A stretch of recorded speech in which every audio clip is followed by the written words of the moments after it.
Born on 21st July 1935 in Ishamba at the foot of Taita Hills, Eliud Timothy Mamunga built himself a reputation as an astute politician, adept at navigating the choppy waters of government.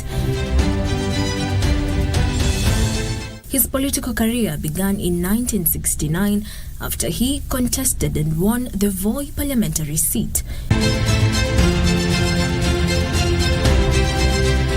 In 1974, he was re-elected and appointed by President Jomo Kenyatta as the Minister for Water Development. During his 2-year stint in the ministry, Mamunga spearheaded projects that included the construction of the country's first dams, water supply schemes for urban areas, and irrigation schemes that boosted agricultural production. In 1976, Kenyatta switched Mamunga with Gekonyo Kiano, who had been in charge of the Ministry of Commerce and Industry. In 1979 general election, Mamunga recaptured his Voi parliamentary seat. In spite of an uneasy relationship with Moi due to his links with ministers and businessmen close to Kenyatta, Mamunga was reappointed to the cabinet as Minister for Information and Broadcasting. In 1983, however, he fell out with President Moi, marking the beginning of his exit from government. In 1988, he was sacked as the Minister for Information and Broadcasting and later dethroned by Adiel Kachila as Voi MP. Many MPs perceived to be anti-Moi lost their seats.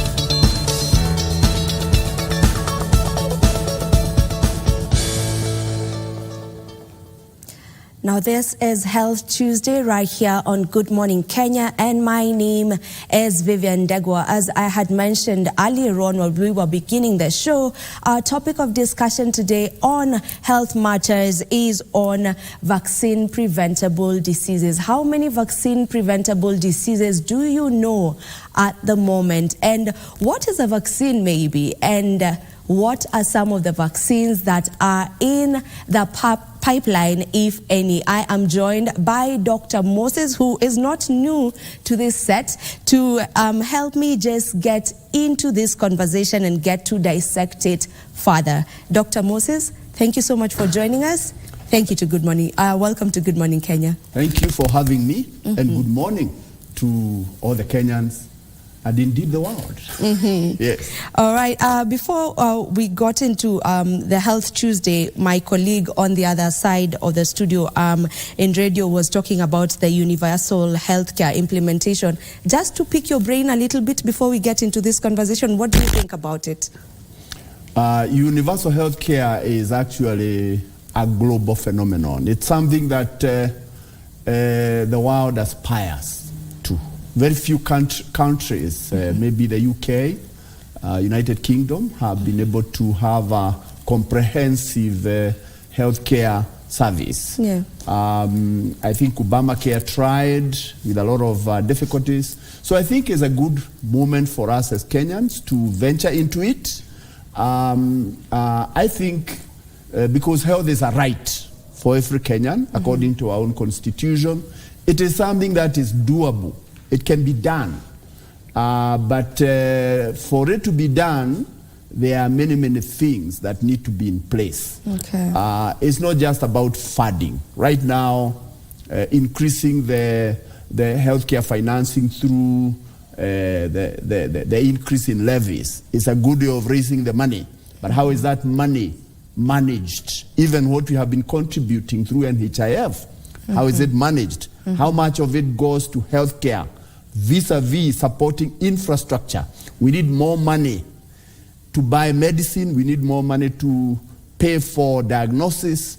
So there needs to be a restructuring of the organ, whether it's the NHIF or whatever. Okay. And then, of course, if you go and visit a facility, a healthcare facility, you need to find people who are qualified, who can manage you. Do we have enough healthcare personnel?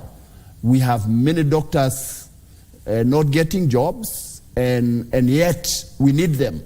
So there's a whole issue about the healthcare personnel to make sure they are there, because if you are not seen by a qualified person, or if the facility itself does not have the relevant material, then, but if all those are addressed, it's something that can be done. Okay. And we look forward to Kenya implementing, and I hope we become successful. All right, I hear you on that. Now let's get into our topic of discussion, and we begin by defining what a vaccine is. Now, a vaccine is a substance we call an antigen for any disease-causing microorganism. There is that part of it that is responsible for illness. In other words, that part that has ability to cause harm, we call it an antigen. So a vaccine is a part of a disease-causing microorganism, we call an antigen, which has been weakened to remove its ability to cause disease, which means pathogenicity, which is ability to cause disease, but it has retained its ability to be recognized by the body's immune system as danger, so that body immune system now reacts so as to process something we call antibodies, or to make the body ready to fight. So it retains its antigenicity. So a vaccine is a part of a bacteria or a part of a disease-causing pathogen that has no ability to cause disease, it has no pathogenicity, but it retains its ability to be recognized as harmful, so its antigenicity, so that the body now prepares to fight. It's like a force attack. The body has a force attack, and it's now ready, so that in future, when it now encounters the real harm, it will be able to fight. It will be able to fight. All right. What are some of the preventable or vaccine-preventable diseases that we have at the moment in Kenya?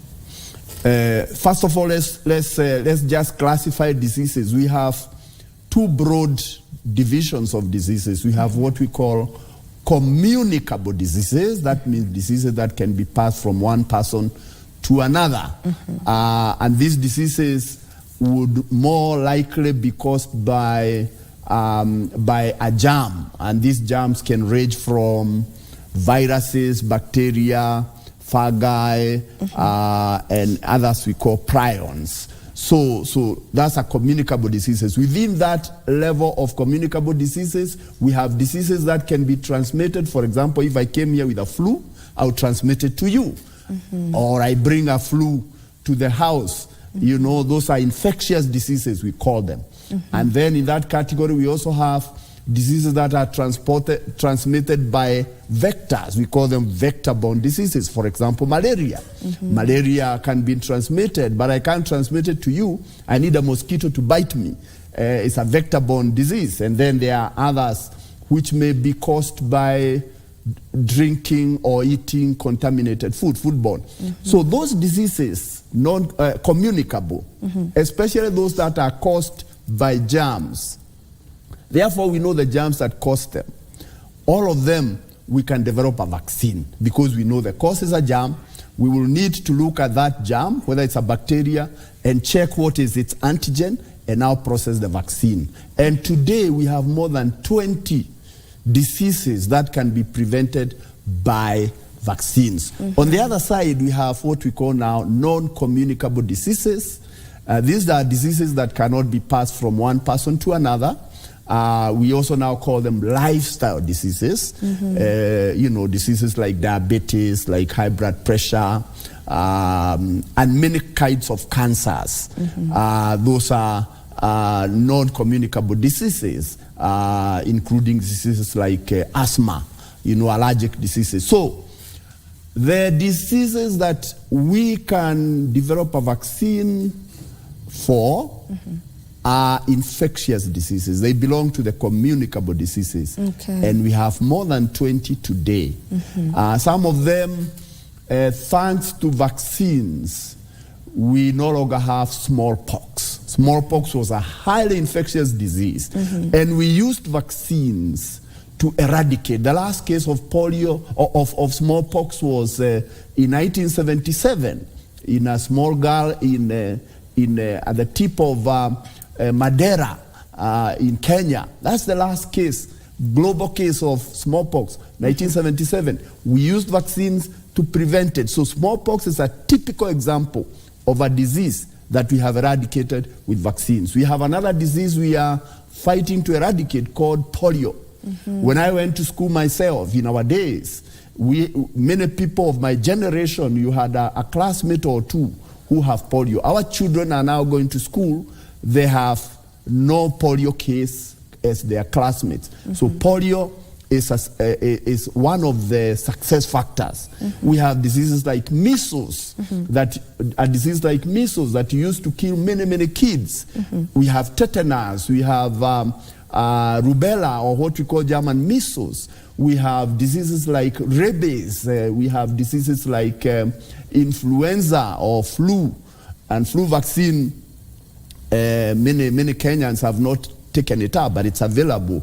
Disease, we have pneumococcal, vaccine against pneumococcal, which is a major cause of pneumonia. We have a vaccine against meningitis, meningococcal meningitis. We have a bacteria called Haemophilus influenza type B. And of course, Kenyans know, and the world know, we have a vaccine against COVID. So we have many, and we are still looking for any disease. If we can find a vaccine, we win the battle. So when we have diseases like HIV, which is an infectious disease, we know that it's caused by a virus. We have been looking for a vaccine. And the day we will discover a vaccine against HIV, we will know we have conquered. We have diseases like TB, tuberculosis. We have had a vaccine called BCG for many, many years, discovered in 1933. But today, TB is still a problem. So that vaccine is no good. We are looking for a better one to be able to win the war against tuberculosis, and so forth and so forth. So Louis Pasteur, who lived between 1822 and 1895, is one of the pioneers. He's the one who came up with the germ theory of disease. He said, to treat is good, to prevent is better. And in the last 100 years, in the fight against diseases globally, there are two things that are at the front. If you want to fight disease in any community, what is the number one thing you can do? Provide clean drinking water. You will have brought down diseases significantly. What is the second thing? Is vaccine. Not even the discovery of antibiotics like penicillin that changed the world, that has had a major impact. Vaccine is number two, only to clean drinking water.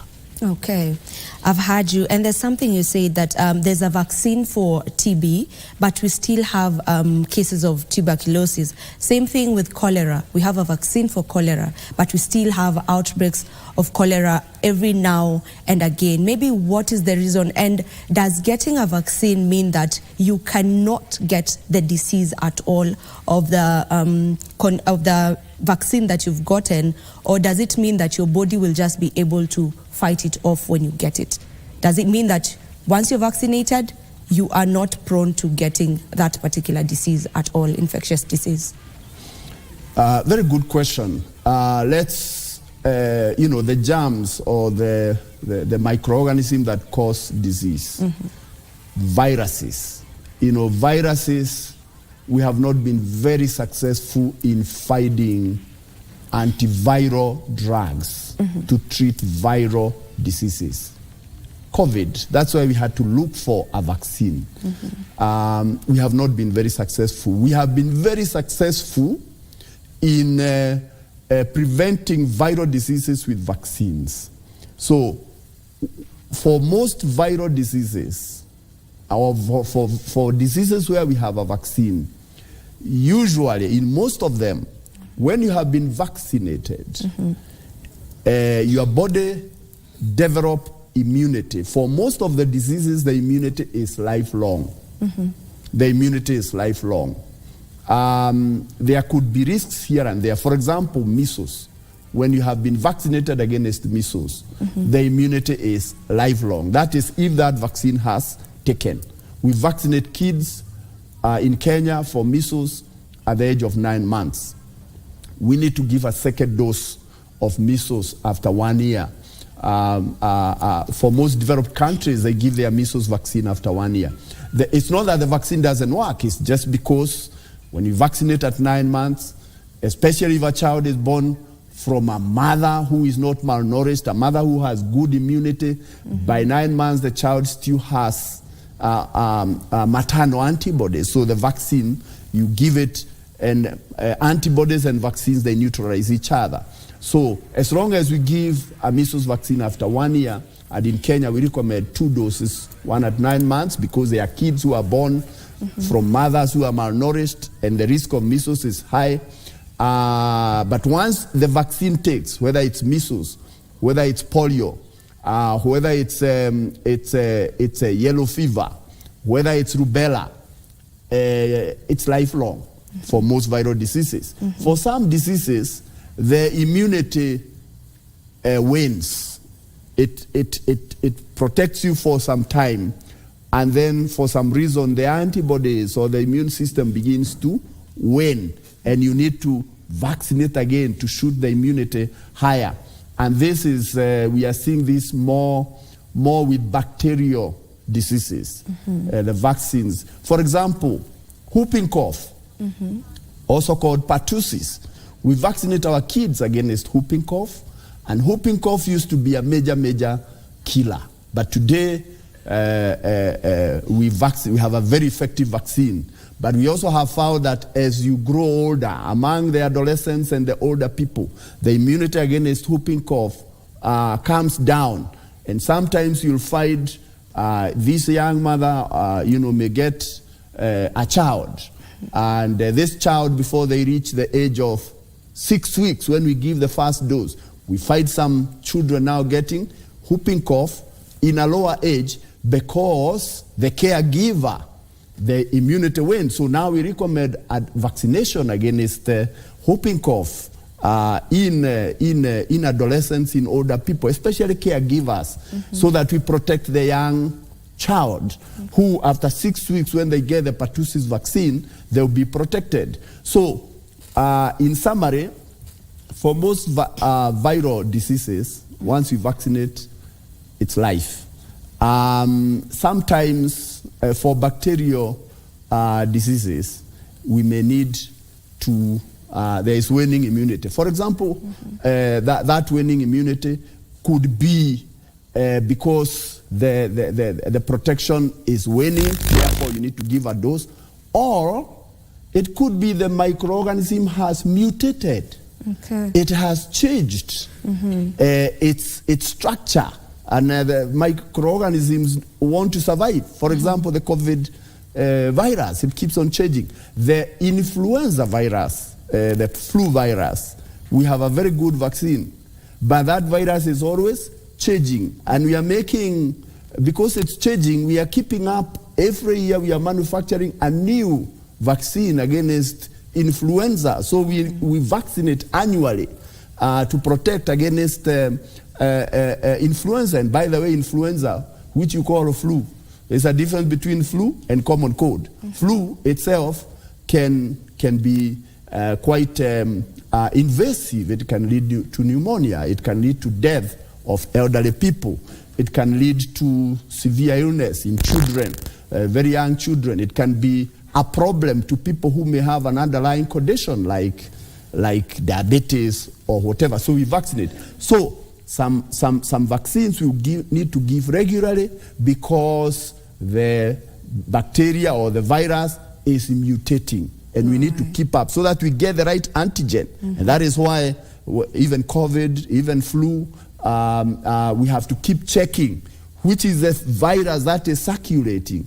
What is its antigen? We now take that and make a vaccine. Then we are able to protect against that particular strain. Yeah. But generally, most viral vaccines, once you get the vaccine and you have finished the vaccination, lifelong. Yeah. Yeah. I see that with many diseases. For example, polio, you get to hear that they are doing repeated doses. Now I think I understand why we always hear that there's a polio vaccination happening. You know, the masses are being influenced or asked to, you know, get their children below a certain age to get the polio case. But I understand that most of us got the polio vaccine at a very young age. You know, at a very young age. But we keep hearing that there are repeated doses. So I think I get why we get to hear that. We need to clarify that for polio. Polio, there are three types of polio. There is polio type 1, type 2, and type 3. And polio is a debilitating disease. And we've done a pretty good job globally. Now we are in the phase we call eradication phase. We want to eradicate polio completely. Remember, we eradicated smallpox. We no longer need to vaccinate anybody against smallpox because the virus does not exist anymore. We kicked it out. We want to kick out polio. Today, when you got your polio jab, polio vaccine, there are two types of vaccine for polio. There is the oral polio vaccine, and there is the injectable polio vaccine. In our program in Kenya, for many, many years, we used the oral polio vaccine. And the oral polio vaccine is very good. It's very effective because when you take it, it goes into the gut, it multiplies there without causing any harm, and you are vaccinated. Some of it will come through the feces. And when you're handling the child, you pick a bit of that feces, and it will be circulated in the house, and you'll vaccinate another child that did not get. So we call that contact vaccination. So it's very useful in eradication. But as long as we have some people who have not been vaccinated, we need to reach a very high level. For example, if we were able to reach 100% vaccination, we would eradicate polio. But there will always be people. Of course, we have neighbors, conflicts in various regions, so there are some countries who are not doing very well. And then for the polio virus, the oral polio, in the feces, some of it will end up now in the sewer lines. And it can be picked by somebody because, you know, contamination and all that. Also now we discovered a phenomenon where some of these vaccine virus now encounters some other bacteria, and for some reason it's able to multiply. And whereas it was a vaccine, then now a vaccine virus, then now it multiplies and acquires ability to invade. So we have something we call vaccine-derived polio. Because we are in the eradication phase, the reason we keep giving all children below 5 years, so that we eradicate the virus, what we call the wild polio virus. Sometimes it's not because of that child. That child may be protected.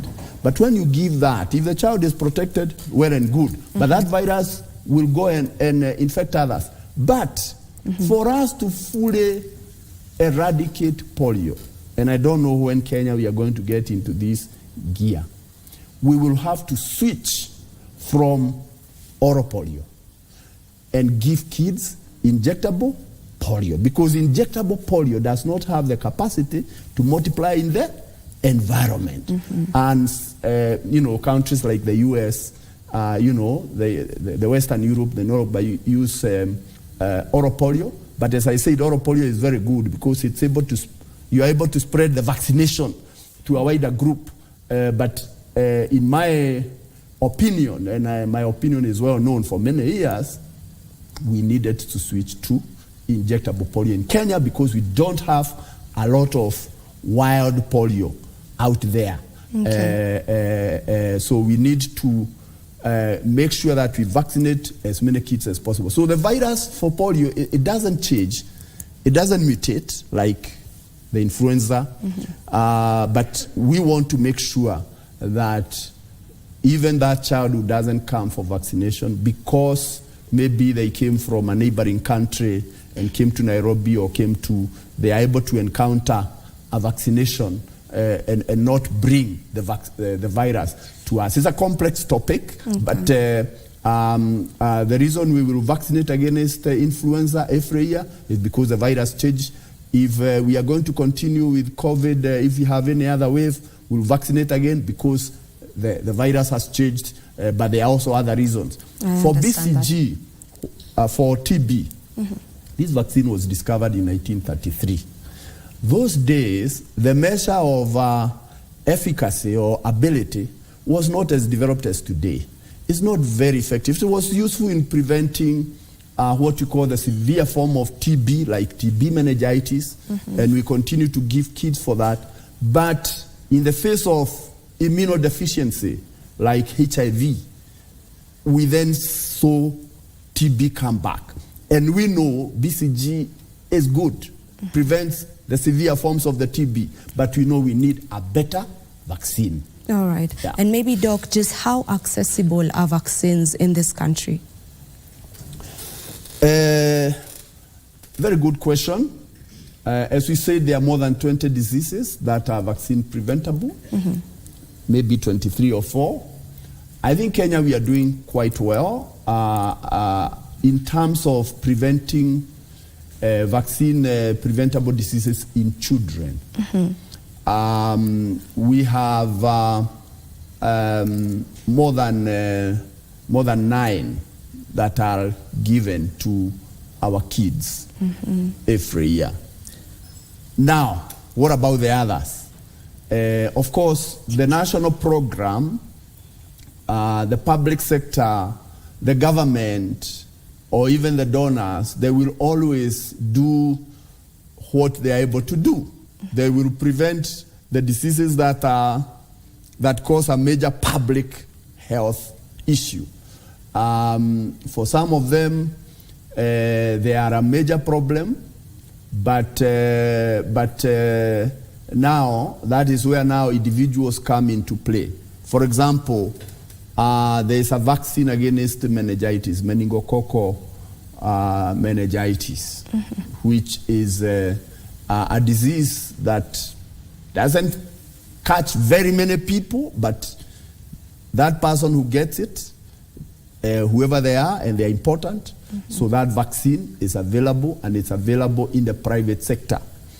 Influenza vaccine, flu vaccine has been available in this country, and it arrives here. Here in Kenya, we need to vaccinate people between March, before the rainy season of July. July, we have flu vaccine. We find that from around March, April, we begin to see an increase in flu disease. By the third week of June, we have peak.